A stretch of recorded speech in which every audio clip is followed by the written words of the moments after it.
ಆಚಿ ಮಸಾಲ. ಎಂತ ಅಡಿಗೆಯ ರುಚಿಯಾಗೋ ರಹಸ್ಯವು 20 ರೂಪಾಯಿ.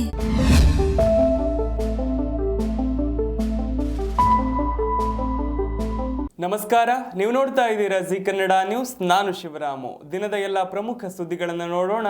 ವಿಶೇಷ ಸಮಾಚಾರದಲ್ಲಿ ಭಾರತವು ತನ್ನ 80ನೇ ಸ್ವಾತಂತ್ರ್ಯ ದಿನಾಚರಣೆಯನ್ನು ಆಚರಿಸುತ್ತಿದ್ದು, ದೆಹಲಿಯ ಕೆಂಪುಕೋಟೆಯಲ್ಲಿ ದೇಶದ ತ್ರಿವರ್ಣ ಧ್ವಜವನ್ನು ಹಾರಿಸಿದ ಪ್ರಧಾನಿ ನರೇಂದ್ರ ಮೋದಿ ದೇಶವನ್ನುದ್ದೇಶಿಸಿ ಭಾಷಣ ಮಾಡಿದರು. ಈ ವರ್ಷದ ಸ್ವಾತಂತ್ರ್ಯ ದಿನಾಚರಣೆಯು ವಂದೇ ಮಾತರಂ ಗೀತೆಯ 150ನೇ ವರ್ಷಾಚರಣೆಯನ್ನು ಗುರುತಿಸುತ್ತಿದ್ದು, ಯುವ ಶಕ್ತಿ ಮತ್ತು 2047ರ ವೇಳೆಗೆ ಅಭಿವೃದ್ಧಿ ಹೊಂದಿದ ರಾಷ್ಟ್ರವಾಗುವ ಭಾರತದ ಸಂಕಲ್ಪಕ್ಕೆ ಒತ್ತು ನೀಡಲಾಗಿದೆ. ಸ್ವಾತಂತ್ರ್ಯ ದಿನಾಚರಣೆಯ ಭಾಷಣದಲ್ಲಿ ಪ್ರಧಾನಿ ನರೇಂದ್ರ ಮೋದಿ ಅವರು ಭಾರತವು ನೋ ಗೋ ಪ್ರದೇಶಗಳನ್ನು ಗೋ ಅಹೆಡ್ ಪ್ರದೇಶಗಳಾಗಿ ಪರಿವರ್ತಿಸಿದೆ ಎಂದು ಹೇಳಿದ್ರು.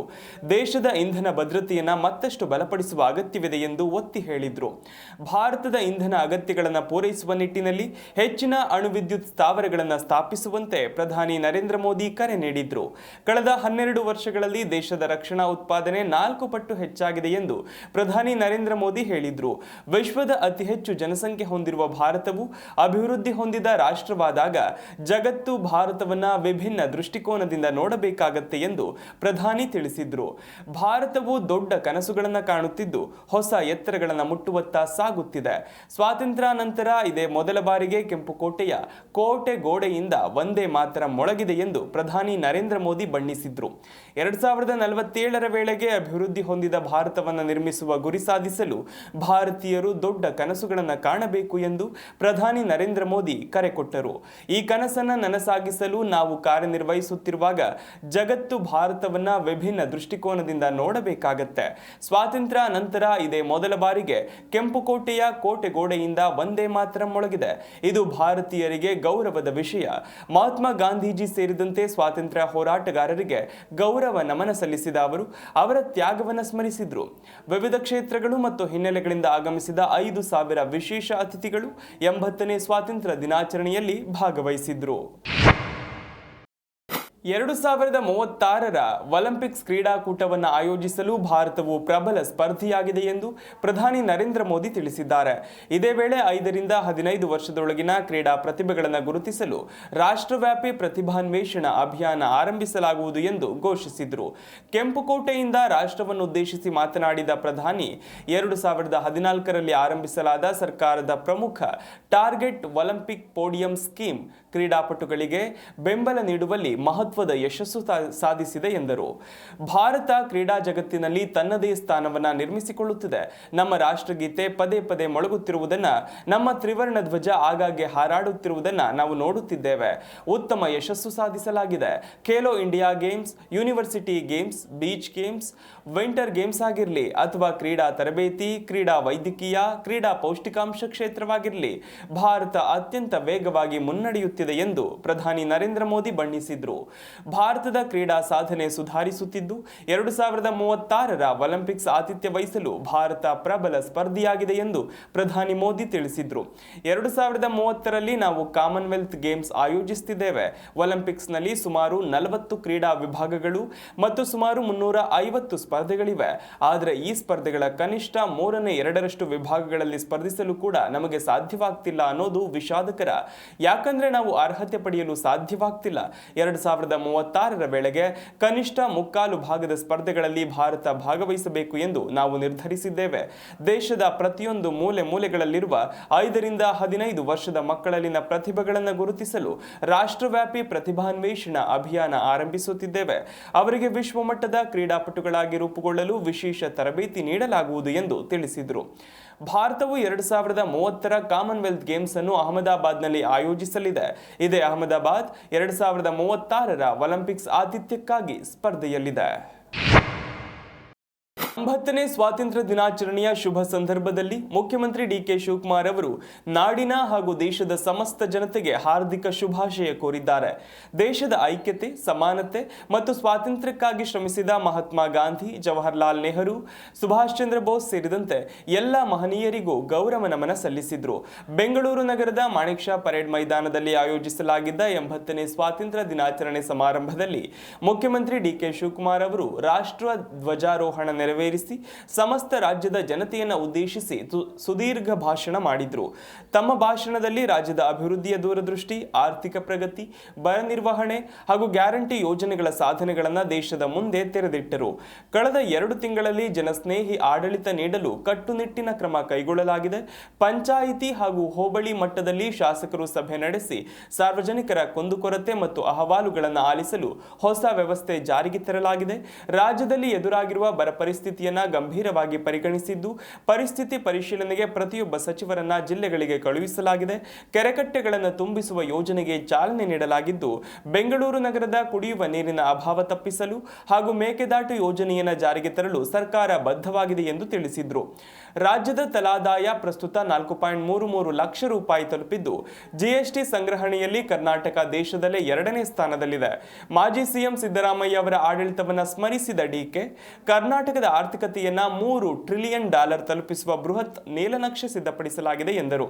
5 ಗ್ಯಾರಂಟಿ ಯೋಜನೆಗಳಿಗೆ 3 ವರ್ಷದಲ್ಲಿ 15,000 ಕೋಟಿ ರೂಪಾಯಿ ವೆಚ್ಚ ಮಾಡಲಾಗಿದ್ದು, ಗೃಹಲಕ್ಷ್ಮಿ ಯೋಜನೆಯಡಿ ಮಹಿಳೆಯರಿಗೆ 2,000 ರೂಪಾಯಿ ಧನ ಸಹಾಯ ಹಾಗೂ ಶಕ್ತಿ ಯೋಜನೆಯಡಿ ಉಚಿತ ಪ್ರಯಾಣ ಕಲ್ಪಿಸಲಾಗಿದೆ. ಇದರಿಂದ ರಾಜ್ಯದಲ್ಲಿ ವಿವಾಹಿತ ಮಹಿಳೆಯರು ಎದುರಿಸುತ್ತಿದ್ದ ದೌರ್ಜನ್ಯಗಳ ಪ್ರಮಾಣ ಗಣನೀಯವಾಗಿ ಕಡಿಮೆಯಾಗಿದೆ ಎಂದು ತಿಳಿಸಿದರು. ಬಸವಣ್ಣನವರ ತತ್ವಾದರ್ಶಗಳಂತೆ ಸರ್ಕಾರ ನಡೆಯುತ್ತಿದ್ದು, ಮಹಾತ್ಮ ಗಾಂಧಿ, ನೆಹರು, ಸರ್ದಾರ್ ಪಟೇಲ್, ಮೌಲಾನಾ ಆಜಾದ್ ಅವರ ಹೋರಾಟವನ್ನು ಸ್ಮರಿಸಿದ್ರು. ಜ್ಞಾನ, ವಿಜ್ಞಾನ, ತಂತ್ರಜ್ಞಾನ ಹಾಗೂ ಕೃಷಿ ಕ್ಷೇತ್ರದ ಬೆಳವಣಿಗೆಗೆ ಶ್ರಮಿಸುವುದಾಗಿ ತಿಳಿಸಿದ್ರು. ಯುವಜನತೆಯ ಭವಿಷ್ಯವನ್ನು ಉಜ್ವಲಗೊಳಿಸಲು ಹಾಗೂ ತಾಂತ್ರಿಕವಾಗಿ ಸಜ್ಜುಗೊಳಿಸಲು ಹಲವು ಕ್ರಾಂತಿಕಾರಿ ಕಾರ್ಯಕ್ರಮಗಳನ್ನು ಸಿಎಂ ಡಿಕೆ ಶಿವಕುಮಾರ್ ಘೋಷಿಸಿದ್ದಾರೆ. ಬೆಂಗಳೂರಿನ ಚಾಮರಾಜಪೇಟೆ ಈದ್ಗಾ ಮೈದಾನದಲ್ಲಿ 80ನೇ ಸ್ವಾತಂತ್ರ್ಯ ದಿನಾಚರಣೆಯ ಸಂಭ್ರಮವನ್ನು ವಿಜೃಂಭಣೆಯಿಂದ ಆಚರಿಸಲಾಯಿತು.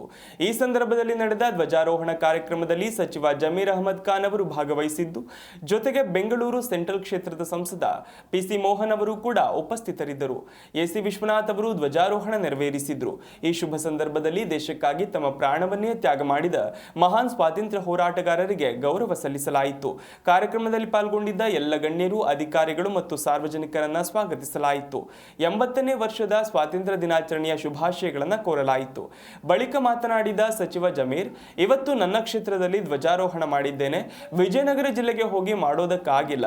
ಜಿಲ್ಲೆ ಉಸ್ತುವಾರಿ ಬೇಡ, ಬೇರೆಯವರಿಗೆ ಅವಕಾಶ ಮಾಡಿಕೊಡಿ ಅಂತ ನಾನು ಪತ್ರ ಬರೆದಿದ್ದೇನೆ. ಸಿದ್ದರಾಮಯ್ಯ ಇದ್ದಾಗಲೂ ಬರೆದಿದ್ದೆ ಅಂತ ಸಚಿವ ಜಮೀರ್ ಅಹಮದ್ ಹೇಳಿದ್ರು. ಇನ್ನು ಬಿಜೆಪಿ ನಾಯಕ ಆರ್ ಅಶೋಕ್ ಆಗಲಿ, ಬೇರೆ ನಾಯಕರಾಗಲಿ, ಇವರೆಲ್ಲ ಗೊಂದಲ ಸೃಷ್ಟಿ ಮಾಡ್ತಿದ್ದಾರೆ. ನನಗೆ ನನ್ನ ದೇಶದ ಬಗ್ಗೆ ಗೌರವ ಇದೆ ಅಂತ ಜಿ ಕನ್ನಡ ನ್ಯೂಸ್ ಜೊತೆ ಸಚಿವ ಮಾಹಿತಿ ಹಂಚಿಕೊಂಡ್ರು. ಸ್ವಾತಂತ್ರ್ಯೋತ್ಸವದ ಹಿನ್ನೆಲೆಯಲ್ಲಿ ಬಾಗಲಕೋಟೆ ಜಿಲ್ಲಾ ಕ್ರೀಡಾಂಗಣದಲ್ಲಿ ನಡೆದ ಕಾರ್ಯಕ್ರಮದಲ್ಲಿ ಸಚಿವ ವಿಜಯಾನಂದ ಕಾಶಪ್ಪನವರ್ ಧ್ವಜಾರೋಹಣ ನೆರವೇರಿಸಿದ್ರು.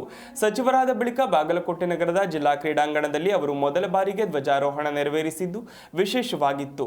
ಗೋಲ್ಡನ್ ಕಲರ್ ಪಂಚೆ ಧರಿಸಿ ಕಾರ್ಯಕ್ರಮದಲ್ಲಿ ಮಿಂಚಿದ ಸಚಿವರು ಧ್ವಜಾರೋಹಣಕ್ಕೂ ಮುನ್ನ ಮಹಾತ್ಮ ಗಾಂಧೀಜಿ ಹಾಗೂ ಡಾಕ್ಟರ್ BR ಅಂಬೇಡ್ಕರ್ ಅವರ ಭಾವಚಿತ್ರಗಳಿಗೆ ಪುಷ್ಪ ನಮನ ಸಲ್ಲಿಸಿ ಪೂಜೆ ನೆರವೇರಿಸಿದ್ರು. ಬಾಗಲಕೋಟೆ ಸಂಸದ ಪಿಸಿ ಗದ್ದಿಗೌಡರ್, ಜಿಲ್ಲಾಧಿಕಾರಿ ಸಂಗಪ್ಪ, ಸಿಒ ಗಜಾನನ ಬಾಲೆ, ಎಸ್ಪಿ ಸಿದ್ಧಾರ್ಥ ಗೋಯಲ್ ಸೇರಿದ ಹಾಗೆ ಹಲವು ಜನಪ್ರತಿನಿಧಿಗಳು ಹಾಗೂ ಜಿಲ್ಲಾ ಮಟ್ಟದ ಅಧಿಕಾರಿಗಳು ಈ ಕಾರ್ಯಕ್ರಮದಲ್ಲಿ ಉಪಸ್ಥಿತರಿದ್ದರು.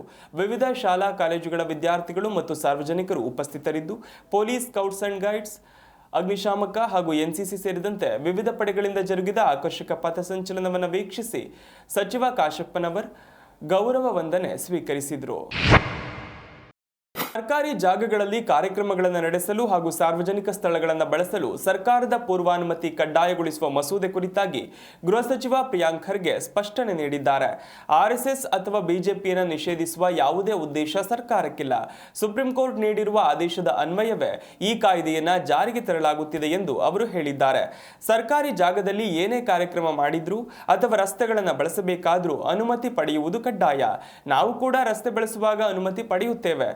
ಸಾರ್ವಜನಿಕ ಸ್ಥಳಗಳ ದುರುಪಯೋಗ ತಡೆಯಲು ಸುಪ್ರೀಂ ಕೋರ್ಟ್ ನೀಡಿರುವ ಆದೇಶದ ಅನ್ವಯವೇ ಈ ಮಸೂದೆಯನ್ನು ತರಲಾಗುತ್ತಿದೆ ಎಂದು ಗೃಹ ಸಚಿವ ಹೇಳಿದ್ದಾರೆ. ಬಿಲ್ನಲ್ಲಿ ಎಲ್ಲಿಯೂ ನಿಷೇಧ ಎಂಬ ಪದ ಬಳಸಿಲ್ಲ. ಯಾವುದೇ ಸಂಘ ಸಂಸ್ಥೆಗಳ ಹೆಸರನ್ನು ಪ್ರತ್ಯೇಕವಾಗಿ ಉಲ್ಲೇಖಿಸಿಲ್ಲ.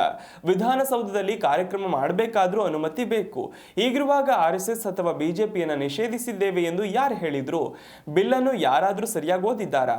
ಯಾರಾದರೂ ಧ್ವಜ ಹಿಡಿಯೋದ್ರಿಂದ ನಮಗೆ ಯಾವುದೇ ಅಭ್ಯಂತರ ಇಲ್ಲ. ಆದರೆ ಯಾವುದೇ ವಸ್ತುವಿನಿಂದ ಸಮಾಜದಲ್ಲಿ ಪ್ರಚೋದನೆ ಸೃಷ್ಟಿಸಿದ್ರೆ ಅಥವಾ ಪ್ರಚೋದನಕಾರಿ ಅಂತ ದೂರು ಬಂದ್ರೆ ಖಂಡಿತವಾಗಿಯೂ ಕಾನೂನು ಕ್ರಮ ಕೈಗೊಳ್ಳಲಾಗುವುದು. ನಿಂದನೆ ಅಥವಾ ಪ್ರಚೋದನೆ ಇಲ್ಲದಿದ್ದ ಮೇಲೆ ಅವರಿಗೆ ಯಾಕೆ ಭಯ ಅಂತ ಪ್ರಿಯಾಂಕ್ ಪ್ರಶ್ನಿಸಿದ್ರು.